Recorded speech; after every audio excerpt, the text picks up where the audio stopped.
ये कहानी है गंगापुर गांव की, जो एक बहुत ही खूबसूरत पहाड़ों के बीच बसा हुआ एक गांव है। वहां पर एक बहुत खूबसूरत सी नदी भी है, जिसके आसपास का नज़ारा भी बहुत दिलकश है। लोग दूर दूर से वहां घूमने आया करते थे। इसी गांव में सूरज अपनी पत्नी काजल के साथ रहता था। सूरज एक किसान है। सारा दिन वो अपने खेतों में काम करता रहता है। जब घर आता है तो काजल उसकी बहुत सेवा करती है। आप आ गए, कब से आपका इंतजार कर रही हूँ। आज आपकी पसंद का हलवा बनाया है मैंने। अरे वाह, कमाल हो गया। आज मेरा हलवा खाने का बहुत ही दिल चाह रहा था, मगर यह बात तुम्हें कैसे पता चली? काजल उसकी बात पर शर्मा कर मुस्कुराई। बस मुझे पता चल जाता है कि जो आपके मन में चल रहा होता है, मेरा दिल खुद इस बात की गवाही दे देता है। यह तो बहुत अच्छी बात है। चलो फिर इसी खुशी में जल्दी से मेरे लिए चाय बना कर लाओ, और साथ में हलवा भी। अभी वे दोनों चाय पीते हुए बातें कर ही रहे थे, तभी आसमान पर काले काले बादल नजर आने लगे। आज तो बारिश का मौसम बना हुआ है। भगवान करे इस बार खूब बारिश हो, ताकि हमारी फसल बहुत अच्छे से तैयार हो सके। मैं भी सुबह से यही प्रार्थना कर रहा हूँ। इस बार अगर फसल अच्छी हुई तो मैं तुम्हें सोने की चूड़ियां बना कर दूंगा। आप सच कह रहे हैं पतिदेव। मेरा बहुत दिल चाहता है कि मैं सोने की चूड़ियां पहनूं। जब गांव की औरतों को मैं सोने में लदा हुआ देखती हूँ ना, तो मेरे दिल में भी यही हसरत सी पैदा होती है। अरे फिक्र क्यों करती हो, मैं तुम्हारी सारी ख्वाहिशों को पूरा करूंगा। बस भगवान से प्रार्थना करो कि वह मुझे तुम्हारी हर ख्वाहिश पूरी करने की हिम्मत दे। थोड़ी देर बाद बारिश भी शुरू हो गई। वे दोनों काफी देर तक बारिश में भीगते रहे। फिर सूरज अपने खेतों पर गया। वाह, कितनी अच्छी लग रही है मेरी फसल बारिश में लहलहाती हुई। हे भगवान, इस बार इतनी बारिश दे कि हर तरफ पानी का ही जलथल हो जाए। इस गांव में पूरे 1 साल से बारिश नहीं हुई थी। लोग बारिश की वजह से परेशान थे, और आज जब बारिश हुई तो लोग अपने अपने घरों से बाहर निकल कर आने लगे। सभी लोग बहुत खुश थे, मगर फिर भी ये खुशी परेशानी में बदल गई। भगवान खैर करे सबकी। न जाने क्यों यह बारिश रुकने का नाम ही नहीं ले रही। मुझे तो बहुत डर लग रहा है, बहुत घबराहट हो रही है। आज क्या बात है पतिदेव, आप इतने घबराए हुए क्यों हैं? तुम देख नहीं रही हो काजल, कल से बारिश लगातार हुई है, 1 मिनट के लिए भी नहीं रुकी। ये तो बहुत अच्छी बात है ना। ये बारिश फसल के लिए तो बहुत अच्छी है। बारिश अगर एक हद तक बरसे तो ही वो फसलों के लिए अच्छी होती है। अगर लगातार बरसती रहे तो फसलों को अपूरणीय नुकसान भी पहुंच सकता है, और तो और बाढ़ आने का भी खतरा है। मैंने गांव के बड़े बूढ़ों से सुना है कि अगर बारिश लगातार बरसती रहे तो नदी का बांध भी टूट सकता है। ये तो बहुत खतरनाक बात है। मुझे ये सुनकर ही डर लगने लगा। अगर नदी का बांध टूट गया तो हमारा पूरा गांव फिर से पानी में डूब जाएगा। हम क्या करेंगे? वे दोनों परेशानी में आपस में बातें किए जा रहे थे। तभी धीरे धीरे पानी घर के अंदर आना शुरू हुआ। अरे ये देखिए पतिदेव, हमारे घर में इतना सारा पानी कैसे आ गया? अब क्या होगा? हाय राम, ये तो गजब हो गया। एक काम करो काजल, मेरे साथ आओ, हम दोनों छत के ऊपर चलते हैं। मुझे भरोसा है कि वहां पर जाकर हम इस बारिश के पानी से सुरक्षित हो जाएंगे। वे दोनों छत पर पहुंच गए। अब डर से वे आसपास फैले पानी को देखने लगे। गांव के घर और फसलें पानी में डूबती जा रही थी। इस बारिश के हवाले से कितने सपने देखे थे, मगर इसने हमारे सारे सपनों को तोड़ दिया, और लगता है हमारा जीवन भी शायद खत्म होने वाला है। ऐसी बातें मत करो, भगवान पर विश्वास रखो। मुझे विश्वास है कि यह पानी इस छत तक नहीं पहुंचेगा। मगर सूरज का ये ख्याल गलत साबित हुआ था। उनका घर तो पानी में डूब गया, और उस पानी में बहते बहते काजल बहुत दूर निकल गई थी। सूरज कहाँ था इसका कुछ पता नहीं। बेचारी बाढ़ आने के कारण इसका तो परिवार खानदान सब कुछ खत्म हो गया होगा। अब इसे पता चलेगा कि ये खाली हाथ रह गई, तब इस पर क्या गुजरेगी। बहन क्या करे, जो नसीब में लिखा होता है वो इंसान को काटना ही पड़ता है। अब इसकी जिंदगी में ये मुश्किलें आनी थी, भगवान इसे ये सब बर्दाश्त करने की हिम्मत दे बस। काजल ये सब बातें सुन रही थी। उसे अंदाजा हो गया कि वो एक अजनबी जगह पर पहुंच गई है। वो अपनी आंखें खोलने में बड़ी मुश्किल से कामयाब हुई। मुझे नजर क्यों नहीं आ रहा है साहब, मुझे अंधेरा अंधेरा सा क्यों लग रहा है, मैं कहाँ हूँ और कौन हो तुम लोग। उसे याद आया कि उसके सर पर कोई भारी चीज लगी थी, जिसके कारण उसकी आंखों की रोशनी चली गई। बताओ मुझे यहाँ इतना अंधेरा क्यों है, तुम लोग मुझे नजर क्यों नहीं आ रहे। लगता है बेचारी के सर पर चोट लगने के कारण आंखों की रोशनी चली गई। बेचारी के साथ कितना जुल्म हुआ, एक तो परिवार से बिछड़ गई, ऊपर से अंधी भी हो गई। मुझे तो बेचारी पर बड़ा ही तरस आ रहा है। अब पता नहीं अपने परिवार वालों से मिल भी पाएगी या नहीं। मैंने तो सुना है कि गंगापुर गांव में कोई इंसान भी जिंदा नहीं बचा। जितने भी लोग थे वे सब के सब मारे गए। बाढ़ ने वहां पर कुछ भी नहीं छोड़ा। नहीं, ऐसा नहीं हो सकता। मेरे पति मुझे छोड़कर नहीं जा सकते। बाढ़ का पानी इतना जालिम नहीं हो सकता जो मुझसे मेरी सारी दुनिया छीन ले। नहीं नहीं। वो जोर जोर से रोने लगी थी। वहां पर खड़े सभी लोग उस पर तरस आ गया। तुम मेरे साथ आओ बेटी, मैं तुम्हें अपनी बेटी बनाकर रखूंगी। मैं दुनिया में अकेली हूँ, भगवान ने मुझे औलाद भी नहीं दी। शायद तुम्हारी शक्ल में उसने मुझे बेटी दे दी हो। वो बुढ़िया काजल को जबरदस्ती अपने घर लेकर गई। उसके सिर पर मरहम पट्टी की और फिर दूध लाकर उसके पास रखा। बेटी, रोने से क्या हासिल होगा, जो होना था वो तो हो गया। इस तरह रो रो कर तुम अपने आप को परेशान करोगी। ये दूध पी लो, फिर तुमने दवा भी खानी है ना। तुम्हें बहुत तेज बुखार है बेटी। मुझे जिंदा रहने का कोई ख्वाहिश नहीं है, मैं मर जाना चाहती हूँ। आप मुझे इस प्यार मोहब्बत की आदी ना बनाए। पहले मुझे मेरे पति ने इन सब की आदी बनाया और फिर वो मुझे अकेला छोड़कर कहाँ चले गए। बुढ़िया उसे हमदर्दी से देखती रही। गांव की औरतें अक्सर उसके पास आती, उसके छोटे छोटे सवाल करती और कोई बात याद आने पर वो जोर जोर से रोने लगती। तुम लोग क्यों मेरे जख्म छेड़ने के लिए यहाँ पर आती हो? क्यों मुझे मेरा माजी याद दिलाती हो? ये सब भूल जाना चाहती हूँ मैं। तुम लोग यहाँ से चली जाओ। क्यों मेरी बेटी को परेशान करती हो? देख नहीं रही हो इसकी हालत? इसकी पहले से सेहत ठीक नहीं है और तुम लोग ऐसी बातों से इसको और परेशान करती हो। अरे माँ जी, हम तो इसके साथ हमदर्दी करने के लिए चले आए।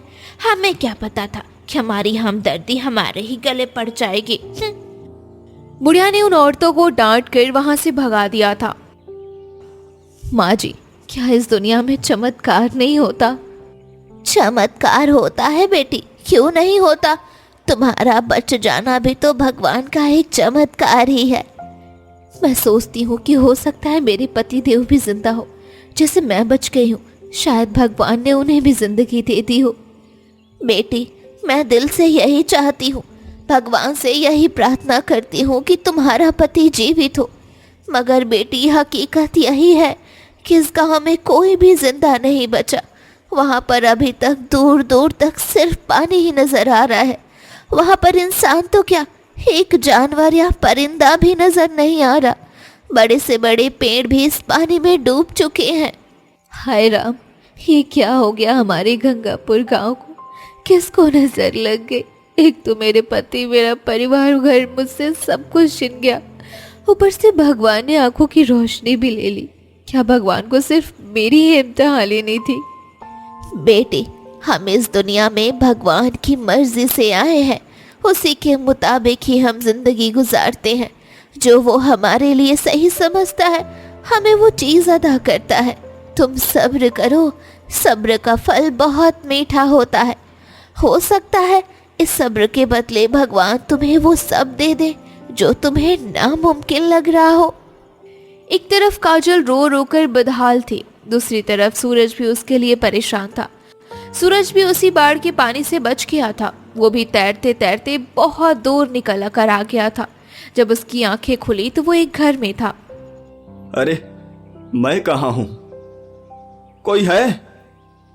कोई है यहाँ जो मुझे यहाँ पर लेकर आया है? काफी देर तक सूरज आवाज देता रहा। उसने उठने की कोशिश की मगर उसकी टांग में शदीद दर्द था। थोड़ी देर बाद वहां पर एक बूढ़ा आदमी आया। अरे बेटा, तुम्हें होश आ गया? मैं कब से तुम्हारे होश में आने का इंतजार कर रहा हूँ। बताओ, कैसी तबीयत है तुम्हारी? मैं ठीक हूँ, मगर मुझे यह बताएं, आप कौन हैं और मैं किस जगह पर हूँ? यहाँ मुझे कौन लाया? बेटा, तुम मुझे बाढ़ के पानी में मिले थे। मैं ही तुम्हें यहाँ पर लेकर आया हूँ। मैं पानी में नाव लेकर गया था, यह देखने के लिए कि अगर कोई जिंदा है तो उसे बचा कर ले आऊं। वहां पर मुझे तुम्हारे अलावा कोई भी इंसान जीवित नजर नहीं आया। इस बात पर सूरज घबरा सा गया। आपका बहुत बहुत धन्यवाद, आपने मेरे लिए इतना किया। मगर मुझे यह बताएं, क्या वहां पर आपको कोई औरत नजर नहीं आई जो मेरे साथ ही थी, जिसका हाथ मैंने थाम रखा था? नहीं बेटा, वहां पर तुम अकेले थे। इस गांव में सिर्फ तुम अकेले इंसान हो शायद जो जिंदा बच गए हो। बाकी सब कुछ तो इस गांव में खत्म हो गया है। नहीं, ऐसा नहीं हो सकता। मेरी काजल मुझे छोड़कर नहीं जा सकती। मुझे विश्वास है कि वह जिंदा होगी। शायद वह वहीं कहीं होगी। तुम कहते हो तो मैं दोबारा नाव लेकर वहां पर जाता हूं, तुम्हारी तसल्ली के लिए। अगर तुम्हारी पत्नी जिंदा हुई तो मैं उसे लेकर जरूर आऊंगा। आप कैसे मेरी पत्नी को पहचानोगे? आपने तो उसे देखा भी नहीं। मैं आपके साथ चलता हूं। बेटा, मुझे जो इंसान भी नजर आया मैं उसे लेकर आ जाता। और दूसरी बात यह है कि तुम इस तरह मेरे साथ नहीं जा सकते। तुम्हारी टांग बुरी तरह से टूट गई है। वैद्य जी ने तुम्हें एक लंबे अरसे के लिए आराम करने को कहा है। जब तक तुम चलने फिरने के काबिल नहीं हो जाते तब तक मैं तुम्हें यहाँ से बाहर निकलने की इजाजत नहीं दे सकता। सूरज तकिए पर सर रखकर बुरी तरह से रोने लगा।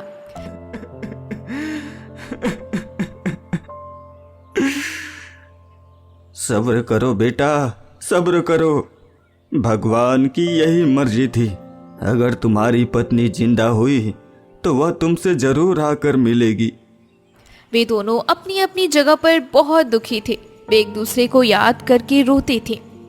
माँ जी, मेरा दिल कहता है मेरे पति जिंदा है और शायद वो भी मुझे इसी तरह याद कर रहे हैं। भगवान तुम्हारे इस ख्याल को सच साबित कर दे। मगर बेटा, हकीकत से कभी नजर नहीं चुरानी चाहिए। अगर तुम्हारा पति जिंदा होता तो वो तुम्हें तलाश करते हुए यहाँ तक जरूर आता। तुम अंधी हो, तुम्हारा पति तो नहीं ना, उसे तुम्हें तलाश करना चाहिए ना। ये भी तो हो सकता है ना कि उनके साथ भी कोई हादसा हुआ हो। वो मुझ तक पहुंचना चाहते हो मगर किसी परेशानी के कारण वो यहाँ तक नहीं आ पा रहे हो। बेटा, अगर तुम्हें अपने पति पर इतना ही विश्वास है तो फिर मुनासिब वक्त का इंतजार करो। उस वक्त जब तक तुम्हारे पति तुम्हें ढूंढते हुए यहाँ तक नहीं आ जाता तब तक मैं तुम्हारे पति की अमानत समझकर तुम्हारा ख्याल रखूंगी। दोनों एक दूसरे से दूर थे मगर दोनों का दिल एक दूसरे में ही धड़क रहा था। बेटी, मैं आज काम पर जा रही हूँ। तुम्हारे लिए खाना और पानी यहाँ टेबल पर रख कर जा रही हूँ। दरवाज़ा मैं बाहर से बंद कर दूंगी। तुम आराम से सो जाना, किसी चीज़ की चिंता मत करना। मैं शाम को जल्दी वापस आ जाऊंगी। काजल बुढ़िया की बात सुनकर घबरा गई। क्या कह रही है माँ जी? आप कहाँ पर जा रही हैं? बेटा, मैं मलिका नानी के घर में काम करती हूँ। वहाँ पर साफ सफाई करती हूँ, बर्तन धोती हूँ। और अब 1 महीना हो गया मुझे छुट्टियाँ लेते हुए। आज मलिका नानी ने बुलाया है मुझे। काजल तो बुरी तरह हैरान रह गई। माँ जी, आप तो बहुत बूढ़ी लगती हैं, बहुत कमज़ोर भी, फिर आप इतना सारा काम कैसे करेंगी? बेटा, जब वक्त पड़ता है तो इंसान सब कुछ सीख जाता है। अब मेरी कोई औलाद तो है नहीं जो बुढ़ापे में मेरा सहारा बनती, इसलिए मुझे अपने लिए खुद ही करना होगा। काश मैं भी आपके साथ किसी काम आ सकती ना। काश मेरी आंखों की रोशनी मुझे वापस ना छीनी जाती, तो आज मैं आपको ज़रूर घर पर बिठाकर आराम करवाती, आपकी सेवा करती और खुद आपकी जगह पर काम करने के लिए जाती। बेटा, इस तरह मत सोचा करो। तुम ऐसे जब बातें करती हो तो मेरा बहुत दिल दुखता है। मैं भी दिल से चाहती हूँ कि तुम खुश रहो। मेरे बस में हो तो सारी खुशियाँ तुम्हारे कदमों में लाकर रख दूँ। काजल इस बात पर एक बार फिर से रोने लगी थी। अब क्या हुआ बेटी, आप क्यों रो रही हो? ऐसे ही बातें मेरे पति भी करते थे, मगर वो मुझसे दूर हो गए।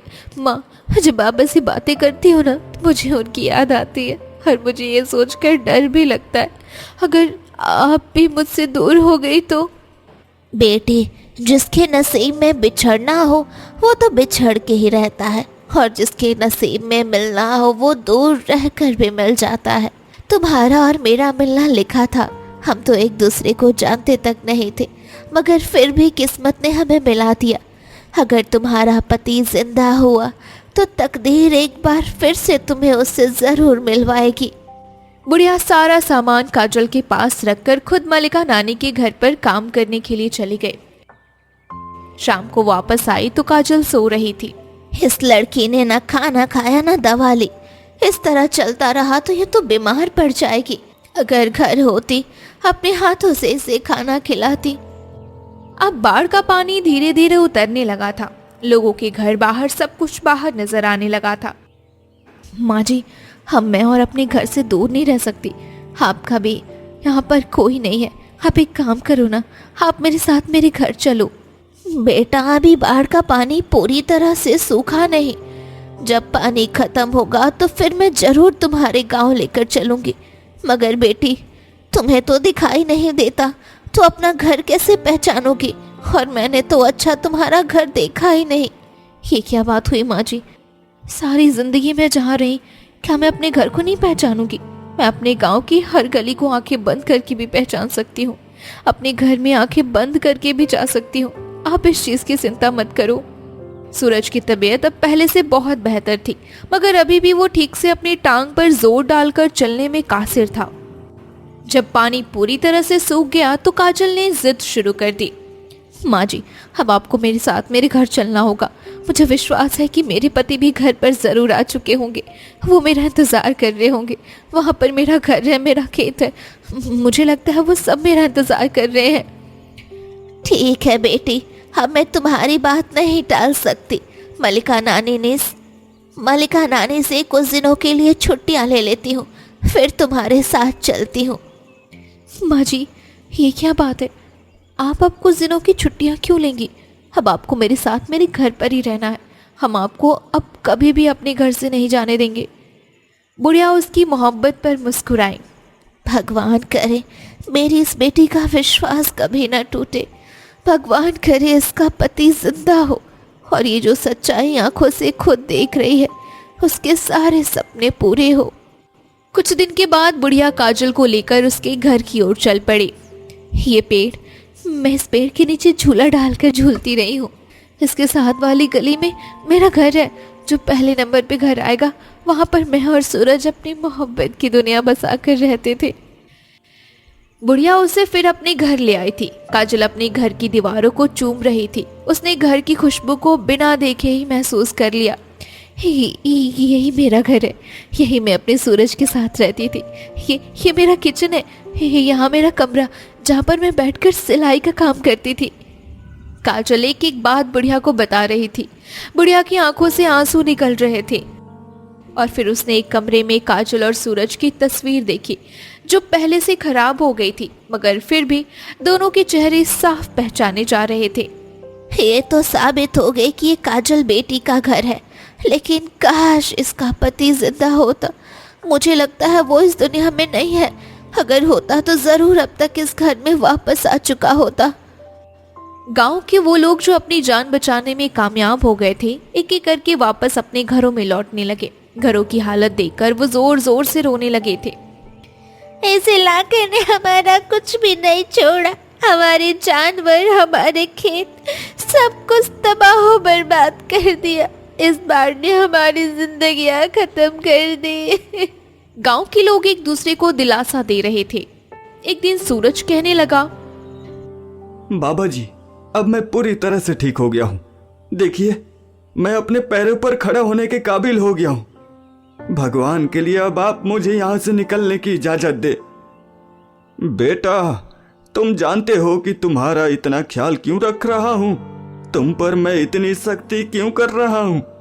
नहीं, यह तो मैं नहीं जानता, मगर इतना मुझे अंदाजा है कि शायद आप मुझे अपनी औलाद की तरह समझते हैं। तुम्हारी तरह का मेरा एक बेटा था, बहुत जिद्दी, खुदगर्ज, मेरी कोई बात नहीं मानता था, बहुत ज्यादा शरारती भी था। एक दिन मेरे मना करने के बावजूद भी वह बारिश के मौसम में घर से बाहर निकल गया। फिर क्या हुआ बाबा जी? बाबा जी जोर जोर से रोने लगे।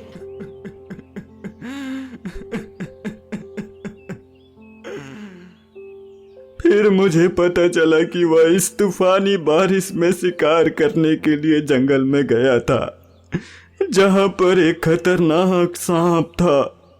सांप ने मेरे बेटे को डस लिया।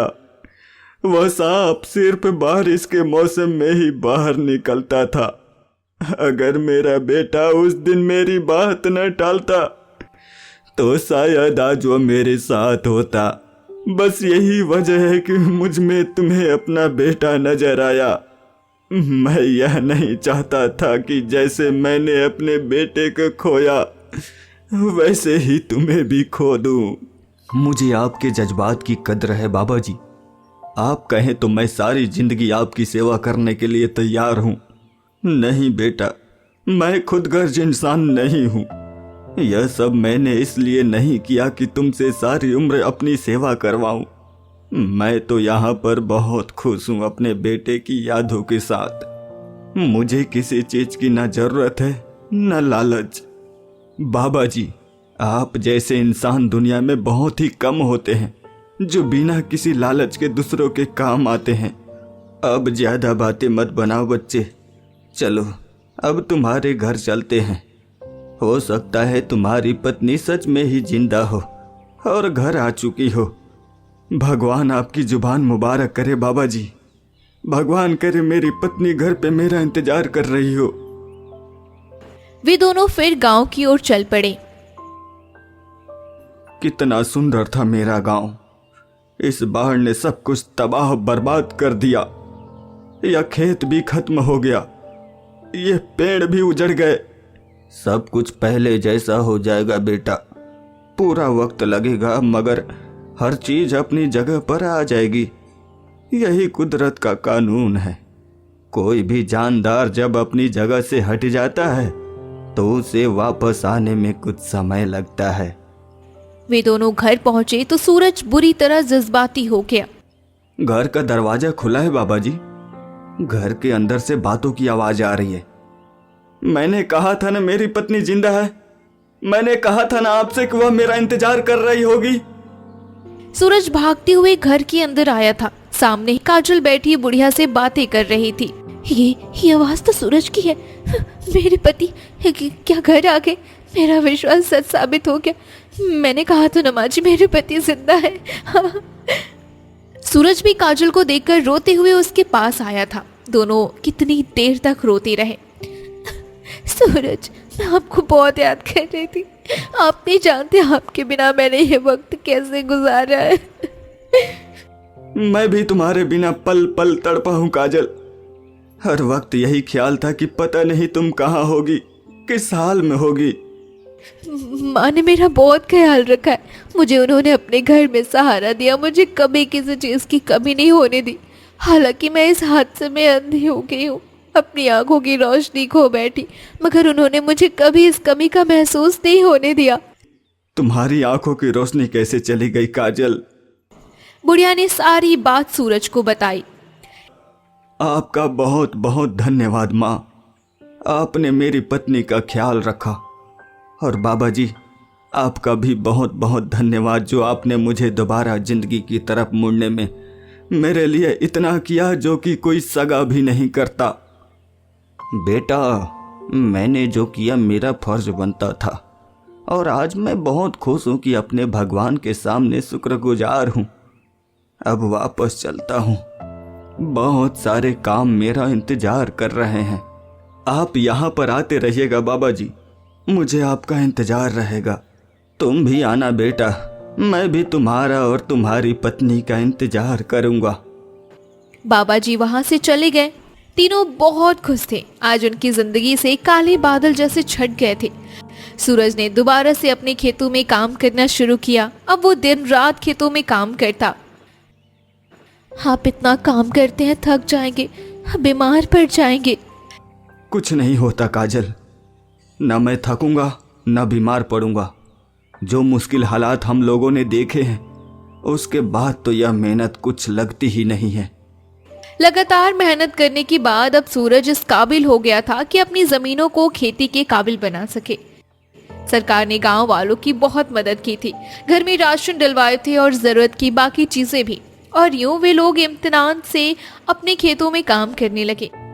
मैंने अपनी तरफ से तो पूरी कोशिश की है। अपनी सारी मेहनत और कमाई इस जमीन पर खर्च कर दी है। अब भगवान ही मुझे इससे फायदा देगा। जितनी आपने मेहनत की उसका फल आपको जरूर मिलेगा। दोनों अपने मुस्तकबिल की बातें करने लगे थे। अब काजल एकदम से परेशान नजर आने लगी। क्या बात है काजल, तुम इतनी परेशान क्यों हो? ये सोचकर डर गई हूँ कि अगर दोबारा से बारिशें हुई और दोबारा से बाढ़ आ गया तो क्या सब कुछ फिर पहले जैसे तबाह हो जाएगा। नहीं काजल, अब ऐसा नहीं होगा। सरकार ने ऐसे इंतजाम कर दिया है कि अब यहाँ पर बाढ़ नहीं आएगी। और अगर बाढ़ का खतरा हुआ भी तो हमें कुछ दिन पहले इसके बारे में इत्तला दे दी जाएगी और हम लोग अपनी हिफाजत के लिए इंतजाम कर सकेंगे। वैसे सरकार ने तो यकीन दिलाया है कि आज के बाद कभी भी इस गांव में बाढ़ का खतरा नहीं होगा। भगवान करे कि ऐसा ही हो। वो दिन मैं कभी नहीं भूल सकती जिस दिन मैंने मौत की अपनी आंखों को सामने देखा था। मुझे बहुत डर लग रहा था। मैं भी डर गया था काजल, जब मेरी आंख खुली और जब देखा कि तुम मेरे पास नहीं थी। मत पूछो, मुझे ऐसा लगने लगा जैसे मेरे शरीर का अहम हिस्सा मुझसे बिछड़ गया हो। दोनों एक बार फिर से अपनी माजी में खो गए थे और फिर देखते ही देखते फसल भी लहला रही थी। इस बार फिर से बारिश हुई तो गांव वाले परेशान हो गए थे। परेशान होने की जरूरत नहीं है। यह बारिश हमको सिर्फ फायदा देगी, कभी नुकसान नहीं देगी। भगवान करे कि ऐसा ही हो। यह बारिश हमें इस बार फायदा दे, न कि नुकसान से दो चार करे। बारिश अगले दिन तक रुक गई थी। गांव के लोगों ने जैसे सुख का सांस लिया। सब लोगों की फसल बहुत अच्छी हो गई थी। सूरज ने फसल बेचकर अच्छा खासा मुनाफा हासिल किया था। इस बार तो आप बहुत खुश होंगे, फसल ने अच्छा खासा मुनाफा दिया है। हाँ, मैं बहुत खुश हूँ। असल खुशी इस बात की है कि अब मैं तुम्हारा इलाज करवाने के काबिल हो गया हूँ। क्या मतलब? मेरा इलाज? क्या मैं बीमार हूँ?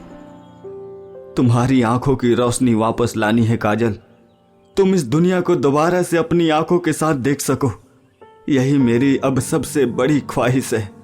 और इसके लिए जो करना पड़े मैं करूँगा। सूरज ने फिर काजल का इलाज करवाया। उसकी आंखों की रोशनी वापस आ गई थी। मुझे विश्वास नहीं हो रहा कि मैं दोबारा से देखने के काबिल हो गई हूँ। मुझे लग रहा था कि सारी जिंदगी आप इसी तरह अंधेरे में गुजरेंगी। तुम दोनों का प्यार देखकर मुझे बहुत खुशी होती है बेटी। भगवान तुम दोनों में इसी तरह इत्तेफाक और प्यार कायम रखे। अब भगवान तुम दोनों को बच्चा दे दे तो तुम्हारी जिंदगी मुकम्मल हो जाएगी। इस बात पर सूरज बेइख्तियार हंस पड़ा था और काजल ने शर्माकर सिर झुका लिया। भला आखिर काले बादल इस गांव वालों के सर से हमेशा के लिए छट गए।